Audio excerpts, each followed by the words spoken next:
Hi guys, who'd like to kick us?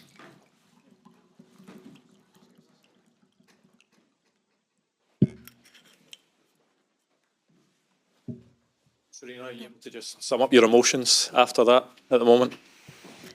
Well, of course, I'm very, very disappointed. That's the biggest emotion I have right now. Is it a strange one to analyse, because I'm sure you'll be very happy with the performance, but how tough is it to feel happy about the performance just given the way tonight ended? Yeah, well, I think we delivered tonight. I think we delivered this camp, this December camp. The team showed lots of character in this game too. Like, we started really well. We scored 4 goals in the first half. So I said to the players too, I thought when Lucy scored that goal, I thought we're going to get this.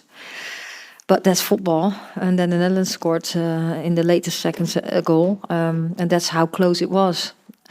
So I can only say, well, I said to the players, I actually don't know what to say, because I'm really proud of you and about this performance, but we're not through, and that's very, very disappointing. When you reflect on the campaign as a whole, I'm sure you'll look at tonight and be happy. Is it just sort of reflecting and looking that just slightly not enough done just to top the group? Yeah, if you don't get through on goal difference, then it's just not enough. Those are the facts. But I still think what we've done, the Euros, then getting into the final for the World Cup, having hardly any rest, going into the first Nations League campaign, and yes, we had moments that we were struggling a little bit. We also had moments that we played really well, and that's football. That's part of football. I think we really showed up today. I think Friday, well, with the struggle and 2-0 down, I think we did really well too, and we showed who we are. And it's not enough for getting through to the Olympics, unfortunately. Sarina, what did you say to the players at the end there? Well, we were waiting, and those were long minutes, but we really thought we got it. And then obvious that we didn't make it. And then I said, well, I actually don't know what to say. I can just only say that I'm really proud of our performance and what we did. And on this whole week, but it's not enough, and that's really, really disappointing. And then you really don't have to say anything anymore. Is that the first time that you've perhaps been speechless in front of a group of players in your career? First time that it's such a big disappointment, yes. And still, I thought we performed really well, so that's hard to take. No. When Lucy got the goal at the end, did you realise how important at that moment that goal was? Because I think the Dutch had just got their third at that point. Yeah, we knew that. So I said to her, we have to score now, and we were pushing to score that goal anyway. So because that can change any minute. So then they scored, and we said, now we have to go. And we couldn't play any scenario because there was no time. It was the end of the game.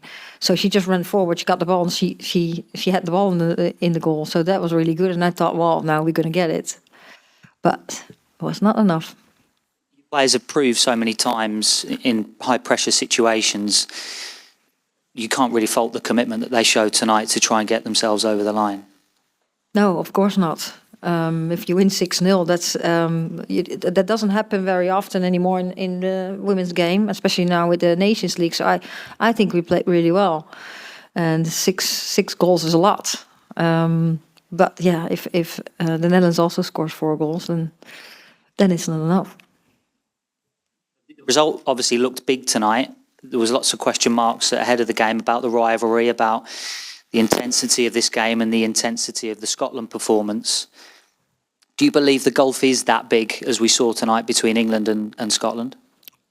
The what? The gulf in the quality of the players and the performance levels? I don't know what that... what does it mean? Oh, the margin. Oh, I think today we really showed. I think we were a lot better than Scotland was today, and we were able to keep them under pressure all the time. I think after we scored in the beginning of the second half, later on we dropped a little bit in level, and they got some substitutes. They played they came on our half of the pitch a little bit more with some dangerous moments, but I think we totally controlled the game. And at the end of the game, they had this chance, which I was happy, of course, that they didn't score, and then we got the goal. But I think today we did show that there's a little difference in quality in the two teams. Hi, Sarina. Understandably, before this match, you said that you weren't willing to speak about the whole campaign because you were focused on getting what you wanted from the match. But could you maybe speak about how you feel England have done since reaching the World Cup final, sort of in this autumn period? Yeah, as I've said before, I think this team has experienced so many things. So we had the Euros, and we had the World Cup. The World Cup was really, really intense. We have a lot of things thrown at us, with before the tournament, during the tournament, with the injuries, and I think we performed really at a real high level and made the final. And after that, there was hardly any rest, and we go straight into a Nations League, and which I think is good that the Nations League is there because it gives more competitive games. And I think that at moments we played really well in the Nations League, and we had some moments that we struggled, and that was punished. That's also where the game develops to. But that's also part of football. It's not easy coming at the back of a World Cup and then keep performing, and also having some injuries, and sometimes being a little bit unlucky, and sometimes really at a higher level, and sometimes the level dropped. Yeah, I think, as I say all the time, the players are not robots, and that's why I'm so proud also this week how we showed up. And what I said last camp too, after the Belgium game, we had a very good camp, and that result against Belgium was not that didn't relate to how we trained as a team and how we prepared. So yeah, I'm very proud of the team, how we performed and how we keep going, and especially this week what we showed and what I just said, the correct character we showed. And also today, you could see in every player that we really wanted to get a good win, and we really went for it. And I think we got a big win. So that's why it's so really, really disappointing. Can I also just ask one more about the decision not to start a striker today? Obviously, you did the same at Wembley. Do you feel like that decision Not has been to start a striker? not to start? We started three strikers. Fine, but not a nominal sort of number 9 then in that sense. Did you feel that was vindicated by the fact that you scored so many goals tonight? Well, what we did is, I think we have of course 6 strikers in our squad, and there were some strikers really in a great form, and they have different qualities. And for this camp, I chose for Lauren Hemp in the center to start with, and I think she did a good job. Hi, Sarina. It's come down to the last seconds in the end, but now you look back at the Nations League as a whole, is there a particular game or a particular moment that you think's cost England? Yeah, that's of course, if you think in results, that's really easy to say. So we had we played Scotland home first, where we did well, but we struggled the second half. I think then we played the Netherlands. First half we struggled a little bit. Second half we really dominated that game and could have scored like a couple more goals. And then at the end, of course, they had in a counter-attack, they scored a goal, so that we got really punished. We had some of those moments. And what I said too, we're working really hard. We're having, at the back of a World Cup, hardly having any rest. Sometimes these things happen. Same, of course, with last camp, where we could have scored a little bit more in the first game against Belgium. We've created lots of chances, and we were struggling a little bit with getting at the back of the net. That was not the case today, and it was not the case second half on Friday. And with that Belgium game, of course, we couldn't get that one over the line either. Things happen. We're working hard. We're trying to get the game to the next level all the time and improving. And I think that's what we showed this week again. And we'll keep going. Like we got to now. So this will take a little bit of time, but we'll be back. And I'm convinced that we'll keep growing. And is there a benefit actually to having next summer without a major tournament? You said about how tired the players are when they've had the Euros and the World Cup.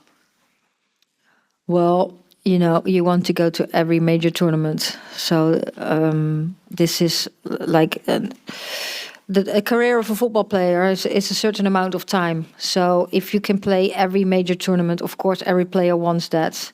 And that we, in the bigger picture, that we have to look at the calendar and that players not robots and they need some rest too. That's very obvious. But instead of a tournament, that goes a little bit too far for me. Last two questions, one from Charlotte, one from Tom. Hi, Sarina. Who on your team was keeping track of the Dutch score, and how were you communicating that to the players on the pitch? Well, we do that with the technical staff, and I have a connection with the players, who's closest to me. So that's it's not very hard. Was Lucy Bronze closest to you? Yeah. Thank you. Tom there. Thanks. Thank you. Could I just ask, Sarina, what your plans will be now for February? What will you look to arrange, and what can you hope to do in February now? What can we see? Yeah, we'll go play some friendlies.